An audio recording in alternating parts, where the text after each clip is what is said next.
So a police officer tackles a suspect right onto the pavement. Right. Then you have, say, a surgeon who is carefully cutting a patient open with a scalpel. Okay. Yeah. And then think of a linebacker who just absolutely destroys a quarterback on a football field. Sure. 3 very intense situations. Exactly. And in every single one of those, you have a human being applying, like, severe physical force to another human being. Very severe force. Yeah. But the legal outcomes are completely different. Like, Yeah. the police officer's just doing their job, right? Right. The surgeon is literally saving a life. Mm. And the linebacker is just playing a game. Yeah. Completely normal context for them. But, I mean, if you take any of those exact same physical actions and you just drop them into, like, a grocery store parking lot between 2 total strangers. Oh, no, then suddenly you're looking at a serious prison sentence. Right. So why is that? Well, it really all comes down to context. The actual physical movement of the human body, that's really only half the story in criminal law. Okay, so what's the other half? The other half is this invisible web of legal rules, the permissions and the intents that surround that physical movement. And untangling that exact web is what we are doing today. So welcome to this deep dive. Glad to be here. We are talking directly to you, the listener, right now. And we know exactly what you are up against today. Yeah, we do. You are studying, you are preparing for the MBE, the multi-state bar examination. Which is incredibly stressful on its own. Totally. But we also know you're doing it with English as your second language. Right, which, that is just a monumental task. It really is. Because legal English is practically its own completely separate language anyway. Oh, absolutely. Yeah. Native speakers struggle with it constantly. Yeah, the archaic phrasing, the really specific definitions of just common everyday words, taking on all these common law rules and modern statutes in a second language, it requires, a massive amount of intellectual stamina. So we have a very specific strategy for you today. We do. We are covering crimes against the person, and we are not going to read a textbook at you. No, definitely not. We're not going to just, like, drown you in Latin phrases without stopping to tear them apart. We'll show you exactly how they work in very simple everyday English. Exactly. The goal here is to build a mental mind map together. A mind map, yes. And we are going to give you a couple of really simple mnemonics, memory tools. Right, so that when you're sitting in that exam room, staring at some horribly tricky multiple-choice question, the underlying logic just clicks right into place. So a mind map is really the perfect way to visualize this specific area of law. Okay, how should we picture it? Well, imagine a blank canvas in your head. And right in the very center, the absolute middle, I want you to anchor our core concept. Okay, the anchor. The center of this entire legal universe is the human body and freedom. The human body and freedom. Let's talk about why that's our anchor for a second. Sure. Because, like, when we talk about property crimes, say stealing a car, the law is just protecting your stuff. Right. Material things. But crimes against the person are infinitely more serious because the law is trying to draw this protective bubble around your physical flesh, your peace of mind, and your right to just move freely through the world. That's a great way to put it. It's a protective bubble. And every single crime that we analyze today is simply a different way of puncturing that bubble. Okay. So from that center concept of the body and freedom, imagine 4 main branches growing outward. Like a tree. Exactly like a tree. We have the physical touching branch, the threats of touching branch, the restricting freedom branch, and finally, the sexual offenses branch. I really love the tree analogy. Because if you want to pass the bar exam, you can't just memorize 1,000 individual leaves. No, your brain will completely overload. Right, it won't hold all the isolated rules. Yeah. But if you follow the branch from the trunk, the logic actually makes sense. Yeah, once you understand the philosophy of the branch, picking the right answer on the MBE becomes pretty obvious. Okay, so let's step out onto that very first branch. Let's do it. The most direct, literal violation of a person's physical boundary. We are talking about unlawful physical touching. Which, in criminal law, is the crime of battery. Battery. Now, in casual conversation, people say things like, oh, he battered the door down. Right, meaning he just hit it really hard. Yeah, but legal battery has a highly specific set of requirements, right? To get a conviction, the prosecutor has to prove 4 distinct elements. And an element is just a mandatory ingredient. Like baking a cake. Exactly. If you're baking a cake and you just forget the flour, well, you don't have a cake. Right. So if the prosecution proves 3 elements of battery, but they completely miss the 4th one, They don't have a battery. Nope. They don't have the battery. The defendant walks free. Okay, so let's list out these 4 ingredients for battery using very simple words. Okay. First, the action must be unlawful. Second, there must be an application of force. Right. Third, it has to be applied to another person. And fourth, it must cause bodily harm or constitute an offensive touching. Unlawful application of force to another person causing harm or offense. So we promised a mnemonic to lock this in for the exam. We did. So take the first letter of those 4 core ideas. U for unlawful, F for force, A for another, H for harm. UFAH. UFAH. Yeah. It actually sounds a bit like a grunt, right? Like the sound you might make if someone bumps into you really hard on a crowded sidewalk. UFA. I love that. That's actually the perfect trigger for your memory. Right. Yeah, if someone physically bumps into you, you just think, UFA? Unlawful, force, another, harm. So let's put this UFAH rule under the microscope. Mm-hmm. Because the MBE examiners, they love to test the absolute limits of each of these words. Oh, they will push them to the breaking point. Yeah. So starting with the U, unlawful. Okay. I'll throw a scenario at you. You walk up to a guy on the street and you just punch him right in the face. Okay, well, obviously that's unlawful. Right. But what if you are a police officer, like from our intro, and you are arresting a suspect who just robbed a bank? Okay, a lawful arrest. Yeah, and you tackle the suspect to the ground. That is an application of force. It's to another person, and it probably causes some harm. Is that battery? In that specific scenario, no, it is not battery. Because of the U. Exactly, it's missing the U. It is not unlawful. You see, society grants police officers a legal privilege. Like a legal excuse. Yeah, an excuse to use reasonable force to effectuate an arrest. Yeah. Because they have that legal excuse, the touch is lawful. But that privilege isn't a blank check, right? Definitely not. The examiners aren't just going to ask a simple question about a totally standard arrest. They're going to give you an officer who crosses the line. Right, and that is exactly where the concept of excessive force comes in. Okay, break that down. The law says the officer can use the amount of force that is necessary to make the arrest. Necessary. But if a suspect just puts their hands behind their back peacefully and the officer decides to hit them with the baton anyway? Oh, wow. Okay. Yeah, that baton strike is completely unnecessary. So at that exact moment, the legal privilege just evaporates. Precisely. The second the force becomes excessive, the legal excuse vanishes.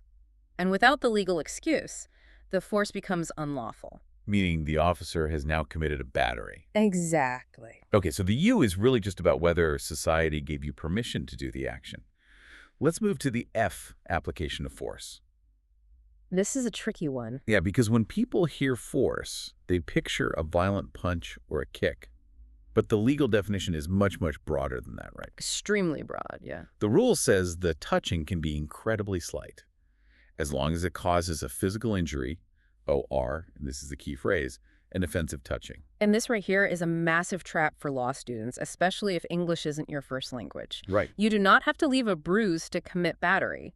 The law protects your physical dignity just as much as your physical bone. Physical dignity. Okay, think about like an unwanted kiss from a stranger. Perfect example. Let's break that down. So a stranger walks right up to you on the subway and kisses your cheek. They don't hurt you. They barely put any pressure on your skin at all. Is that really an application of force? Absolutely. Yes, it is. Really? Yeah, the force is just the physical energy required to make contact.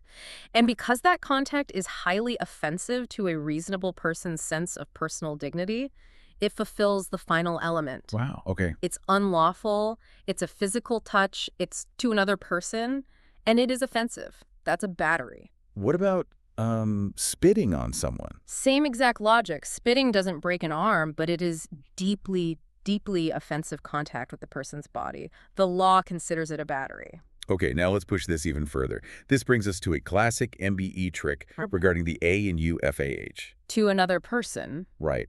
Do I actually have to touch the victim's biological skin or their clothing to commit a battery? You do not. And this surprises a lot of people. Yeah. The law employs this fascinating concept here called an extension of the body. An extension of the body. Like, you mean like a prosthetic arm? Oh, it's even broader than that.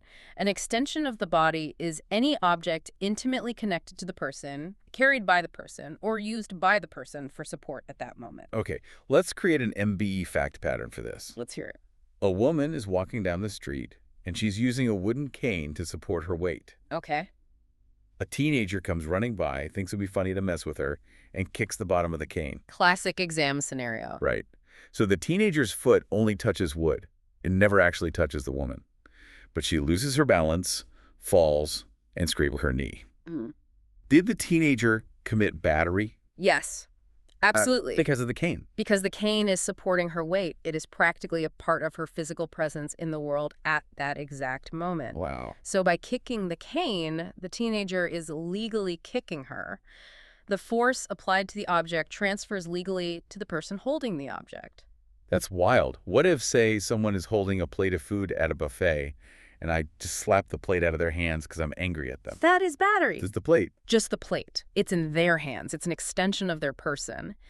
If you smack the plate, you are violating their physical space and dignity. Okay. Same thing if you say, knock a fedora off someone's head.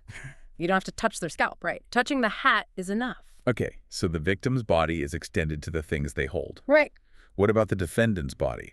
Do I have to use my own bare hands to apply the force? Not at all. You can use a tool, a weapon, or even another living creature. Okay, so if I throw a rock from a bridge and it hits a car windshield and the glass shatters and hits the driver. You set the force in motion.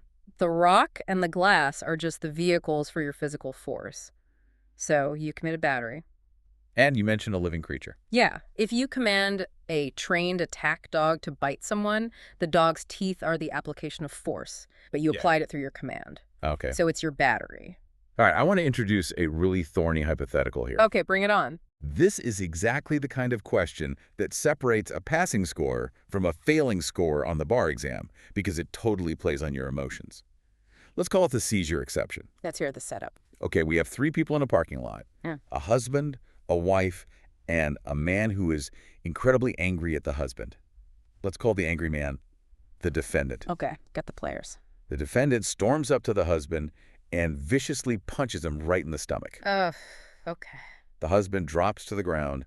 Now, the wife is standing like 3 feet away. Mm-hmm. She sees this whole thing happen. She is so traumatized, so utterly shocked by the sudden violence against her husband that she collapses and goes into a severe physical medical seizure on the pavement. Wow, a really tragic, terrible situation. Wait, the wife has suffered massive physical harm, and it is directly, undeniably the defendant's fault. True. If he hadn't thrown the punch, she wouldn't have had the seizure. Okay.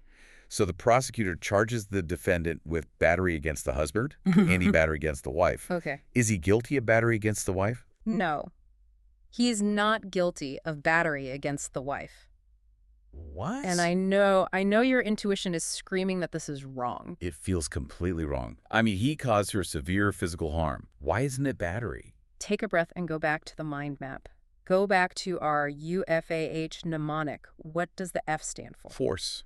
Application of force. Exactly. Now ask yourself, did the defendant apply any physical force to the wife? Well, Did he touch her? no. Did he touch her clothes? Did he throw an object at her? Did he kick a cane out from under her? No, none of that. He only touched the husband. And that is the absolute rigid line the law draws. Battery requires a physical bridge of force between the defendant and the victim. But the shock. Emotional shock, even if it results in a devastating physical reaction like a heart attack or a seizure, that's an invisible psychological bridge. Oh, I see. It is not a physical touch. So the defendant just gets away with hurting her? That seems so unfair. Well, not necessarily. The civil law system might allow her to sue him for money, for something like intentional infliction of emotional distress. Right, a civil suit. But for the criminal charge of battery, you must satisfy the elements. No physical touch means no battery. Wow. The bar examiners will write a heartbreaking story about the wife, specifically to make you want to punish the defendant. You have to stay cold and mechanical. Apply the elements. That is a phenomenal breakdown. The MBE really tests your ability to ignore your outrage and just apply the math of the law. Absolutely. Okay, let's talk about what's happening inside the defendant's head. The mental state. The intent. Right. In criminal law, we call this the mens rea, the guilty mind. And battery is classified as a general intent crime. General intent. Let's translate that for our listener because it sounds kind of vague. What does it actually require a prosecutor to prove? Honestly, it's easier to explain what it doesn't require. Okay, go for it. It does not require a specific master plan. The prosecutor doesn't have to find a diary where you wrote, "Today at noon, I will commit the crime of battery against John." You don't have to be, like, a cartoon villain scheming in a lair. Right. You just have to intend the physical action that causes the touch. If you decide to throw a punch, you have general intent. Makes sense. But here's the crucial part for the exam. General intent also includes something called criminal negligence. Criminal negligence. Now, wait, in everyday English, if I forget to water my houseplants, I'm being negligent, I'm careless. Is that what criminal negligence means? No, it's much, much more severe than forgetting your plants. Okay. Criminal negligence means acting with extreme, reckless disregard for human life or safety. It means taking a massive risk that a normal, reasonable person would never take. Give me an example of criminal negligence turning into a battery. Okay, imagine you are running late for work. You decide to drive your car at 80 miles an hour through a crowded pedestrian park just to take a shortcut. Yikes, okay. You don't want to hit anyone. You aren't aiming at anyone specifically. You are just hoping everyone dives out of the way. But inevitably, someone doesn't dive out of the way and your car hits them. Exactly. Now, you didn't specifically intend to hit that person, but driving a car at 80 miles an hour through a crowd is so wildly dangerous, so insanely reckless, that the law says that level of extreme carelessness satisfies the requirement for a guilty mind. Wow, okay. Your criminal negligence provides the general intent. You are guilty of battery. So, no master plan needed, just intentional action or extreme recklessness. Right. Now, let's look at the other side of the coin. What if the victim wants to be touched? What if they agree to it? Now you're talking about the defense of consent. Consent, right. Generally, in criminal law, you cannot consent to a crime. If you give me permission to burn your house down for insurance money, it's still arson. Right. I can't just authorize a felony. Exactly. But battery is unique because the fundamental nature of the crime is about violating personal boundaries. If you willingly eliminate the boundary, you eliminate the crime. So consent can literally make a battery legal. How does that work in practice? Consent takes two forms: explicit and implicit. Okay, explicit first. Explicit is easy. It's written or spoken directly.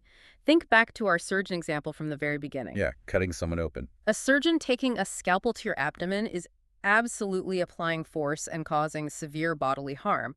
By definition, that is UFAH. Unless you signed a piece of paper beforehand. Exactly. The consent form is explicit consent. It provides a legal excuse, which means the surgeon's action is no longer unlawful. The U is gone. What about implicit consent? Implicit means it's just understood by the situation, like, even if nobody signs a contract. This is where a football linebacker comes in.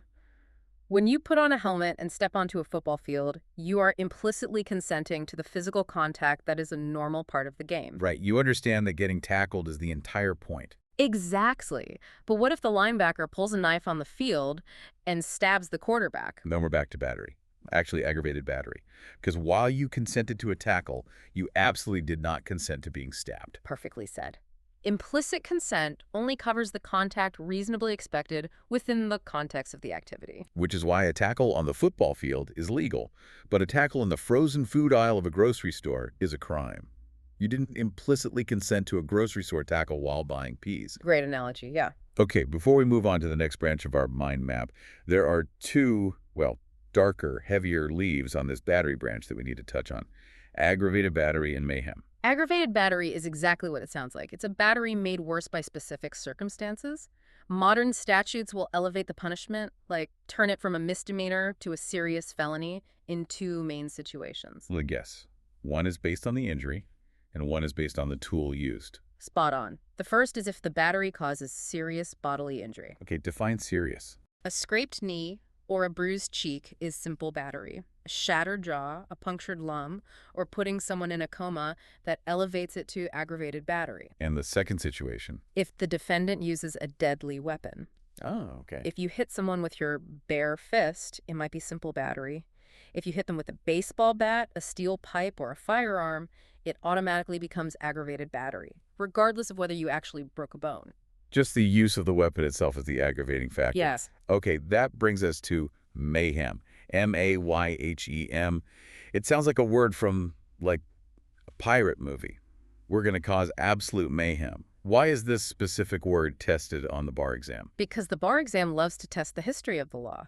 Mayhem is an old common law felony. Before we had modern written statutes categorizing aggravated battery, judges over centuries developed the crime of mayhem. What made a battery severe enough to be called mayhem back then? It required a very specific type of injury, the dismemberment or permanent disfigurement of the victim. Dismemberment, meaning chopping off an arm, a leg, a hand. Yes. Or rendering a limb entirely useless. And the historical reason for this is fascinating. Really? Why? Under the Old English common law, the king needed able-bodied men to fight in his armies. Oh, wow. Yeah, if you cut off a man's sword hand or blinded him in one eye, you weren't just hurting the man, you were depriving the king of a soldier. That is wild. So it was almost a crime against the state's military readiness? Exactly. That's why it was treated so severely. It also covered permanent disfigurement, like slitting someone's nose or severely scarring their face. Right. Today, most jurisdictions have just folded mayhem into their modern aggravated battery statutes. But if the MBE asks you a question specifically about common law battery and someone loses an ear, the answer they're looking for is mayhem. That is a great historical anchor. Okay, we have thoroughly explored the first branch of our mind map, physical touching, UFAH. Right. But what if you try to touch someone and you fail? What if you swing a baseball bat at my head and I duck and you completely miss? There's no physical touch. There's no F in UFAH.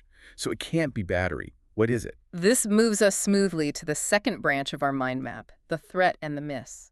In the legal world, this branch is called assault. Assault. Yeah. Now, we have to pause here because everyday English really messes people up on this one. It really does. You watch the news, and reporters constantly say, the suspect was charged with assault and battery like it's one hyphenated word, like they're the exact same thing. They're absolutely not the same thing. They are entirely distinct crimes. Right.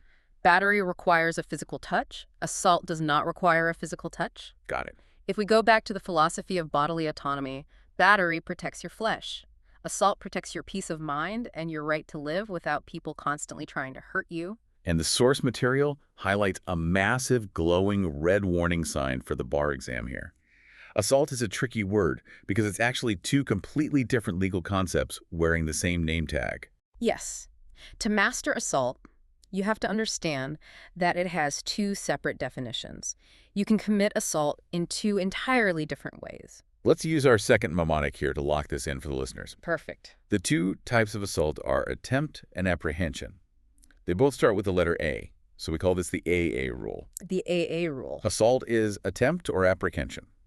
Let's examine the first A, attempted battery. This is the swing and a miss scenario you just mentioned. Right. The legal rule states that the defendant must take a substantial step toward the commission of a battery, but ultimately fail to complete it. Let's define substantial step. I'm sitting in my living room and I think to myself, I really want to punch my neighbor. Is that a substantial step? No. Mere thoughts are never a crime. Okay, what if I walk to the hardware store and buy a heavy wrench with the intention of hitting my neighbor? Still no. That is mere preparation. A substantial step requires you to go beyond preparation. You have to put the plan into motion in a way that would cause the crime to happen unless something interrupted it. Okay, so I walk over to my neighbor's yard, I raise the wrench over my head, and I swing it down with all my might. But at the last millisecond, my neighbor bends over to pick up a weed, and the wrench misses his head by an inch. That is a substantial step. You did everything in your power to commit a battery. The only reason it didn't happen is pure luck. That is an assault under the attempt definition. Now, I want to drill down into a highly testable nuance here. Okay. We just established that battery is a general intent crime. You can commit a battery by being criminally negligent, like driving a car through a crowded park. You didn't mean to hit anyone, but you were reckless. Right. Can I commit an attempted battery by being reckless? This is one of the most common traps on the exam. The answer is an absolute resounding no. Attempted battery requires specific intent. Specific intent. Explain how that works as a barrier. Let's use an analogy. Specific intent is like being a sniper. A sniper. You have a target in your crosshairs. You have a conscious, specific goal to hit that exact target. General intent is like being a drunk driver. You're swerving all over the road, not caring who you hit. Okay, that makes total sense. So, if you are the drunk driver and you swerve onto the sidewalk, but a pedestrian jumps out of the way just in time, you did not commit an attempted battery. Why? Because I didn't mean to hit them. Exactly, because you didn't have the specific intent to hit that specific pedestrian. You can't accidentally attempt to do something. The word attempt logically requires a goal. That is brilliant. So if I swing a wrench at your head because I'm just blindly raging and smashing things in my garage and I almost hit you, it's not attempted battery unless I specifically wanted to hit you. Exactly. You must have the conscious objective to cause the physical harm. Okay, that's the first A, attempt.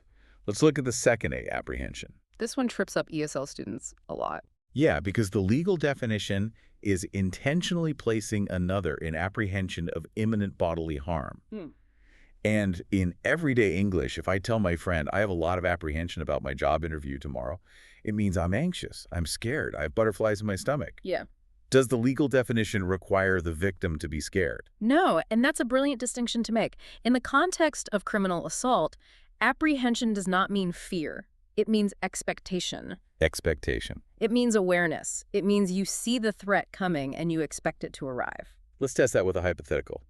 Imagine a tiny 90-pound person gets angry at a gigantic 250-pound professional boxer. Okay, I can picture it. The tiny person balls up their fists, winds up, and throws a punch at the boxer's face. Now, the boxer isn't scared at all. He knows the punch won't hurt him. He just casually leans his head back, and the punch misses.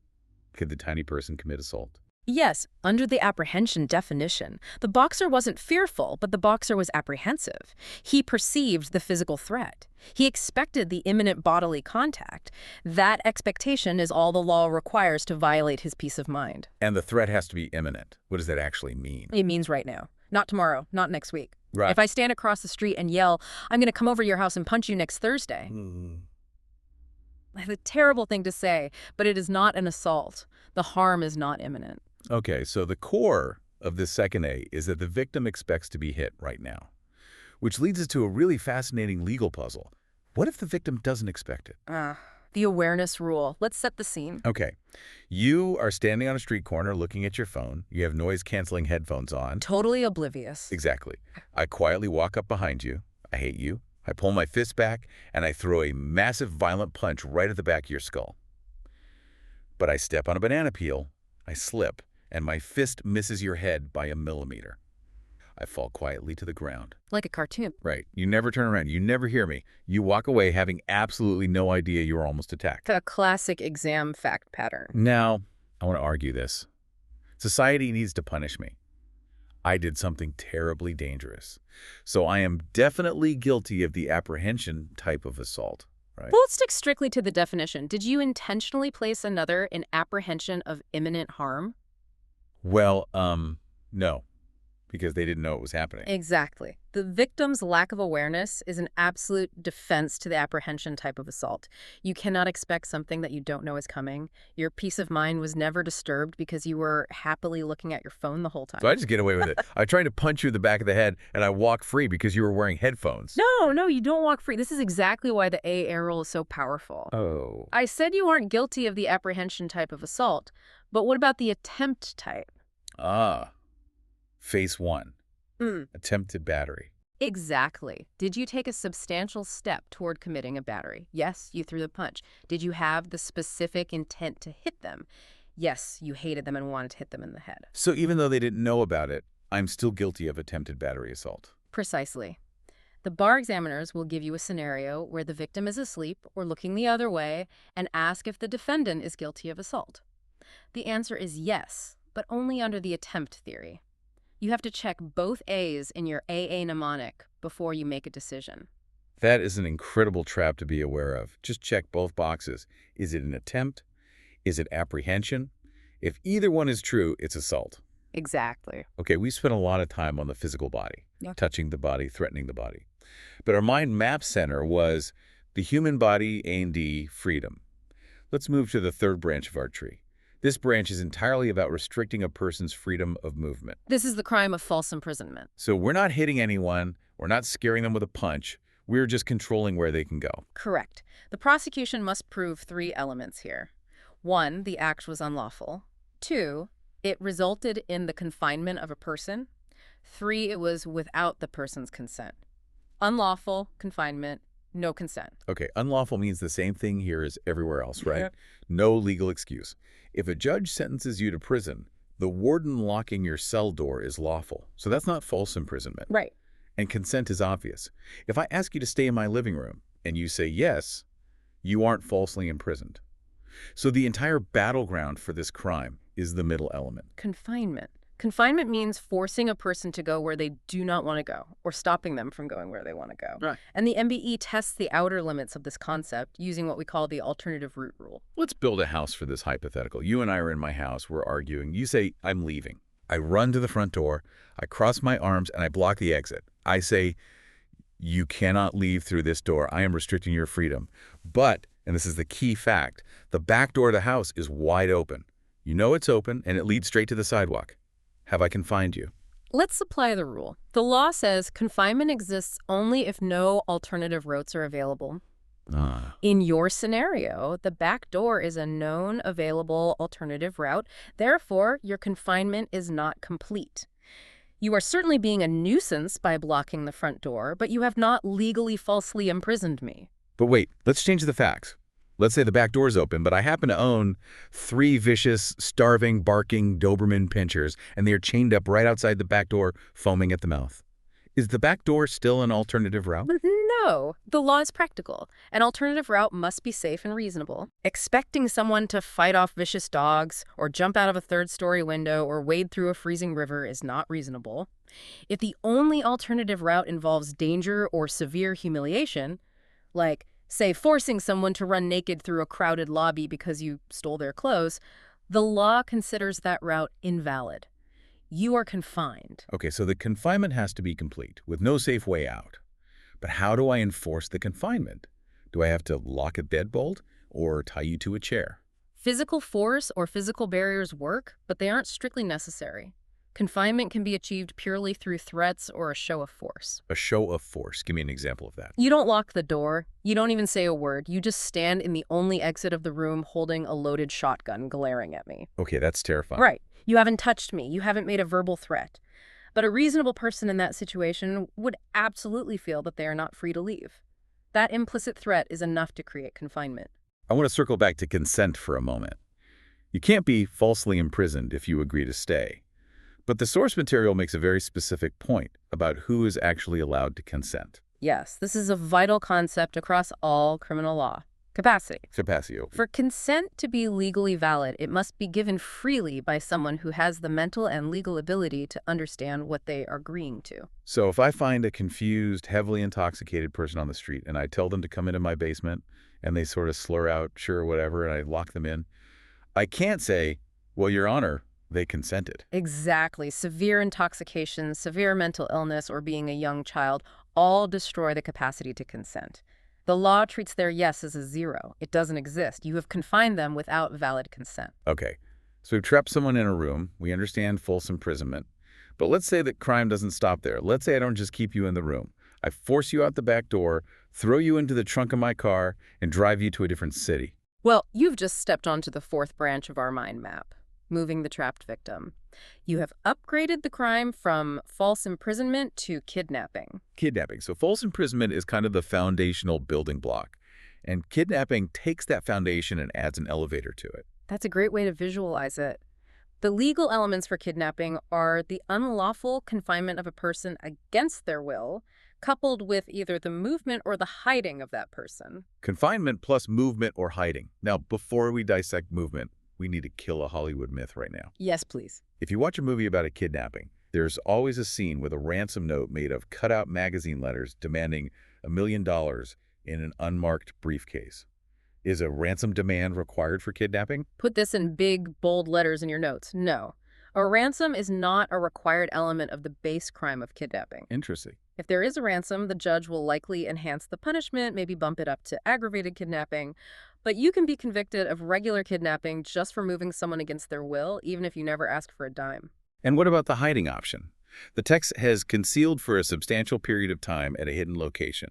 So I don't necessarily have to put them in a car and drive them across state lines. No, not at all. You could theoretically kidnap someone on their own massive farm. Really? Yeah, if you force them into an abandoned underground root cellar on the property and lock them in to hide them from the world, you have fulfilled the hiding requirement. Wow.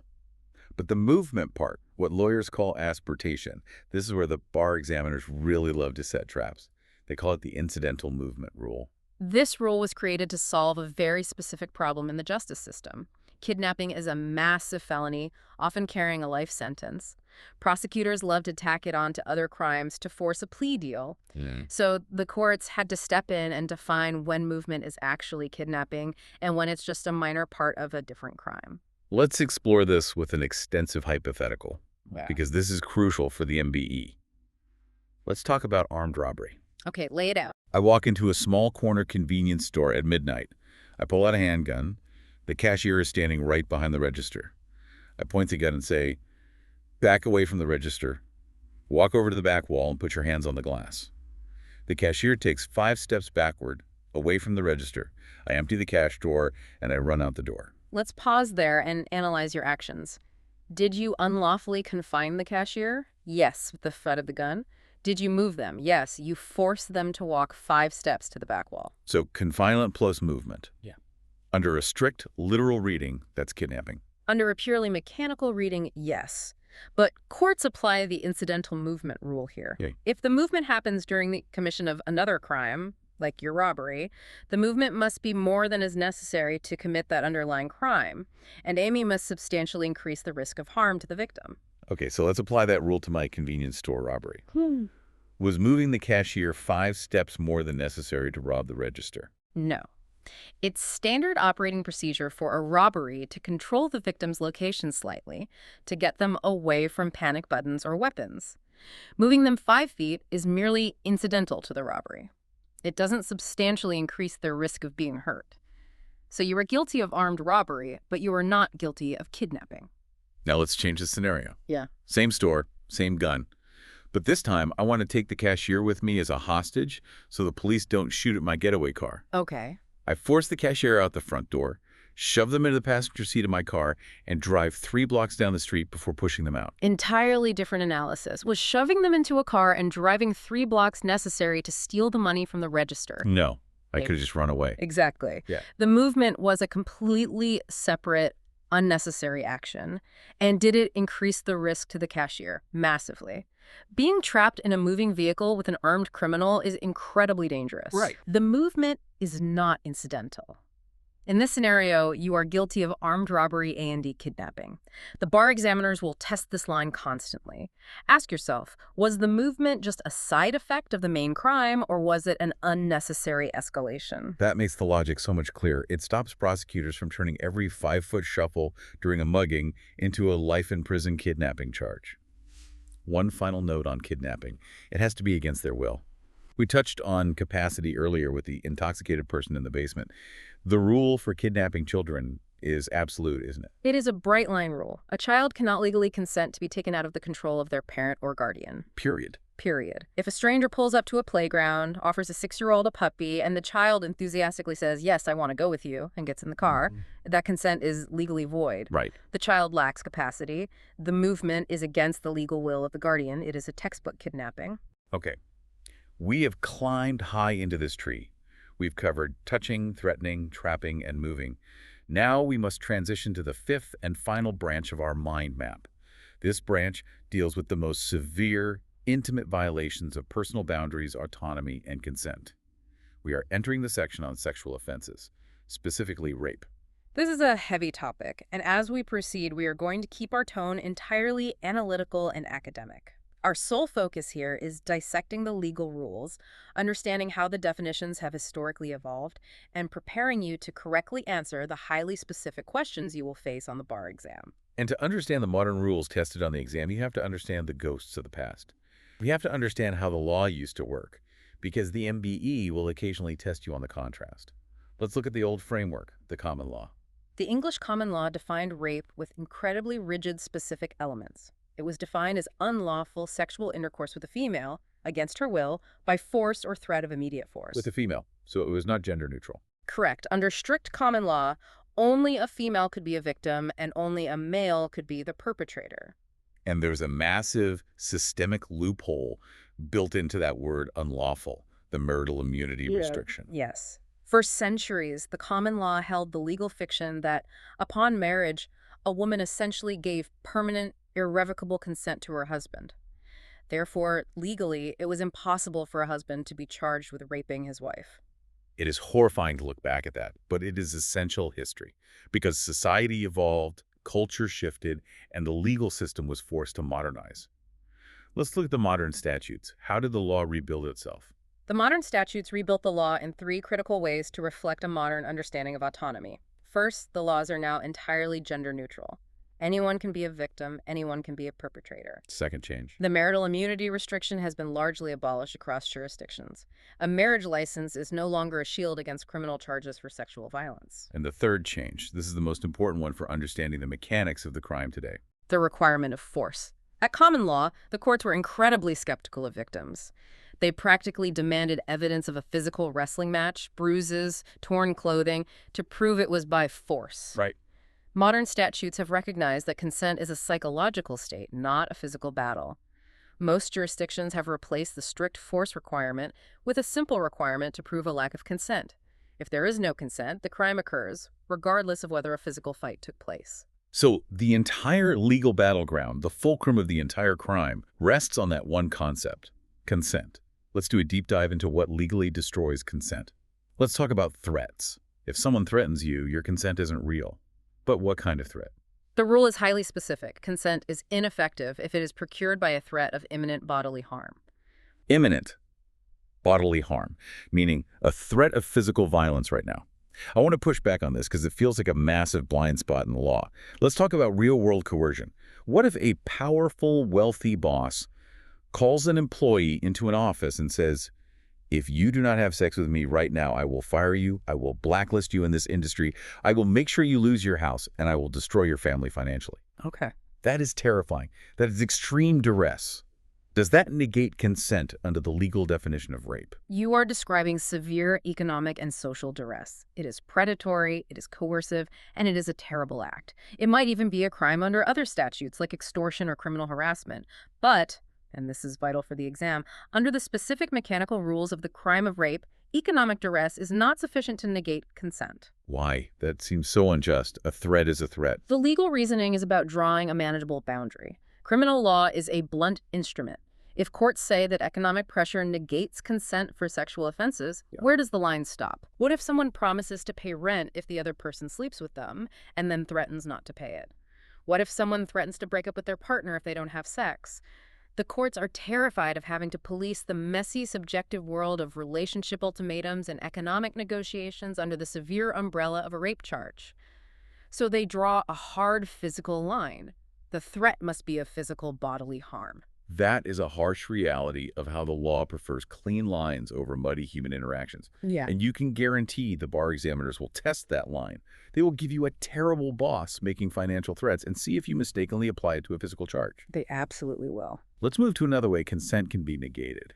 Capacity. We talked about this with false imprisonment. Yes, the same rules apply. If a person is unable to consent due to a drug-induced stupor, deep intoxication, or unconsciousness, valid consent simply cannot exist. Engaging in the act with someone lacking capacity is a crime.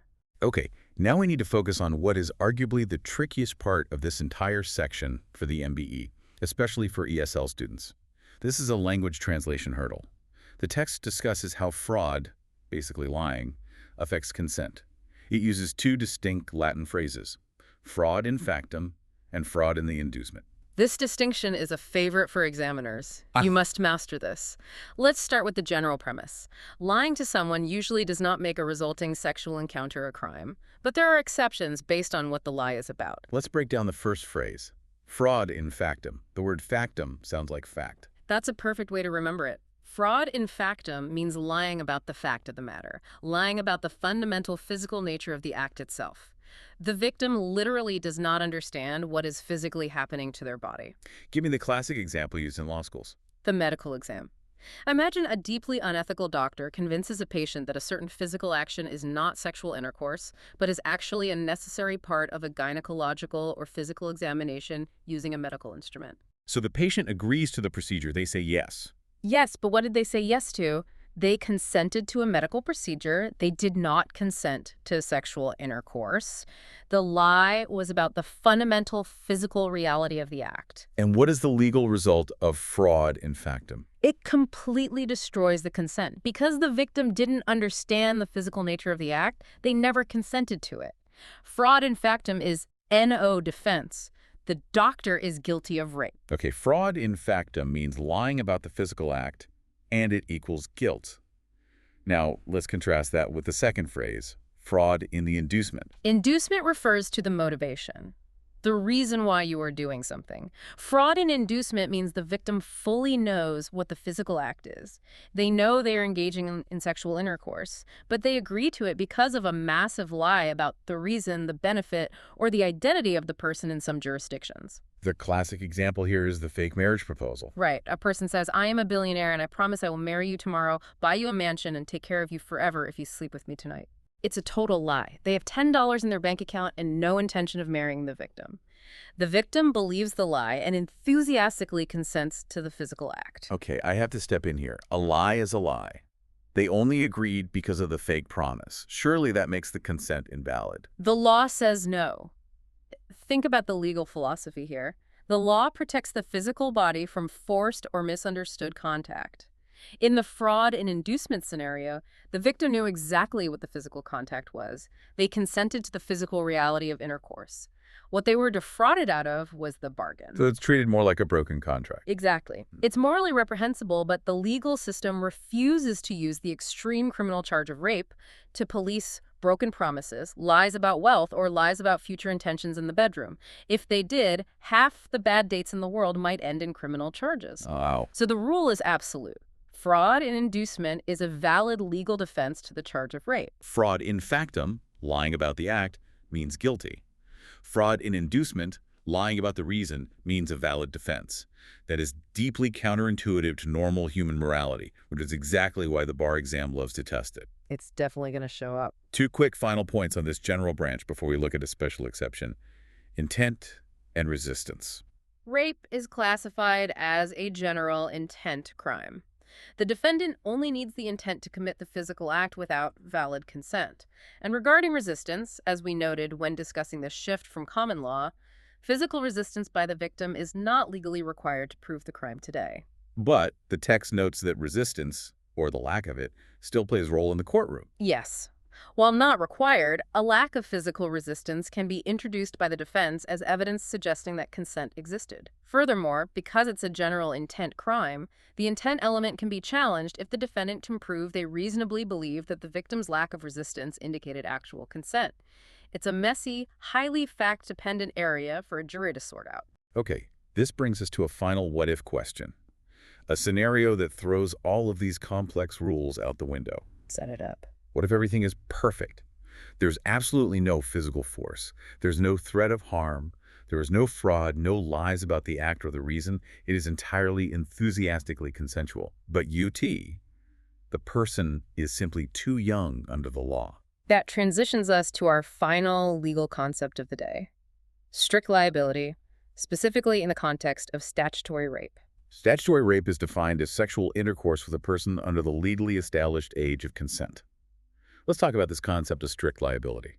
We've discussed general intent, like being reckless, and specific intent, having a sniper-like goal.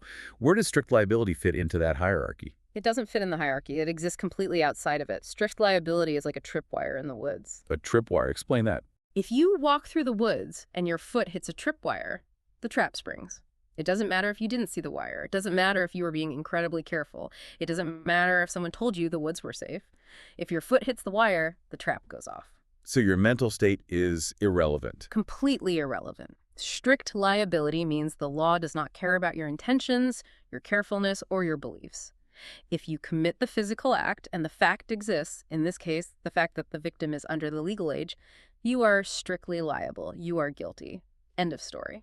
Let's play this out in an MBE scenario, because students always try to find a defense here. I am the defendant. I meet someone at a bar. They look like they are 25. They dress like they are 25. I ask for their ID. They hand me a government-issued driver's license that clearly says they are 25. I examine it under the light. It looks flawless. So I make a completely reasonable mistake of fact. I engage in a consensual encounter. Later, I find out the ID was a masterpiece fake, and they're actually underage. I did everything right. I was so careful. Do I have a defense? You do not. The rule is uncompromising. A reasonable mistake of fact concerning age is not a defense to statutory rape. Why? Why would the law punish someone who acted totally reasonably? Because of public policy. The state has decided that protecting minors from sexual exploitation is an interest of such supreme, overriding importance that they place the entire burden of risk onto the adult. Oh, I see. The policy is, if you aren't absolutely 100% certain, you simply do not engage. The risk is entirely yours. What if the underage person lied to me? What if they explicitly swore they were of age? What if they initiated the entire encounter? None of it matters. Consent by the underage victim is legally impossible. Lies by the victim are irrelevant. The strict liability tripwire only cares about two things. Did the physical act occur, and was the person under the age limit? If yes to both, it's a crime. The law draws a rigid mathematical line based entirely on a birth date. That is the ultimate binary rule. He started the discussion talking about how the law wants perfect math, and here it actually achieves it. If age is less than X, then guilty. It is one of the few places in criminal law where the messy reality of human intention is completely locked out of the courtroom. Wow. Take a deep breath. We have climbed the entire tree. We've explored the trunk, the branches, and the leaves. Let's do a rapid-fire review of our mind map for our listener. Anchor yourself at the center, the human body and freedom. Branch 1, physical touch. The crime is battery. Remember the mnemonic UFAH, unlawful force, another harm. And remember its historical dismembering cousin, mayhem. Branch 2, the threat and the miss. The crime is assault. Remember the AA rule. Assault is either attempted battery, which requires specific intent, or apprehension of harm, which requires the victim to actually be aware of the threat. Branch 3, restricting freedom. The crime is false imprisonment, confinement without consent. Remember the alternative route rule. The escape path must be safe and reasonable, not guarded by junkyard dogs. Branch 4, moving the trapped victim. The crime is kidnapping, confinement plus movement or hiding.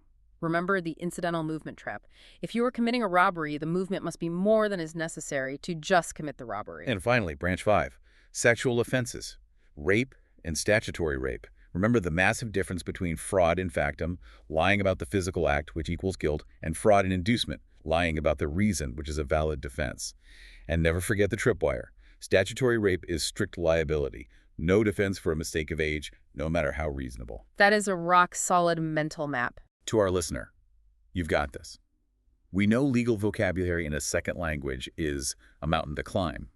But as we've explored today, behind every intimidating Latin phrase or common law rule is a specific, logical idea about human boundaries. Yeah, you don't just know the words now, you know the why behind the words. Exactly. When you see a question about a police officer or a cane or a fake ID, you will know exactly which branch of the tree to climb. You have the logic. Now it's just about trusting yourself to apply it. But before we let you get back to your study guides, I want to leave you with a philosophical thought to carry with you. I love these. Give it to us. Notice how deeply, almost obsessively, the law focuses on the invisible concepts of consent and awareness. Think about the scenarios we debated today. A devastating punch that misses the back of your head while you wear headphones. A back door left unlocked in a house while the front door is blocked. A fake promise of marriage to get someone into bed. The law isn't just a brutal list of broken bones and physical injuries.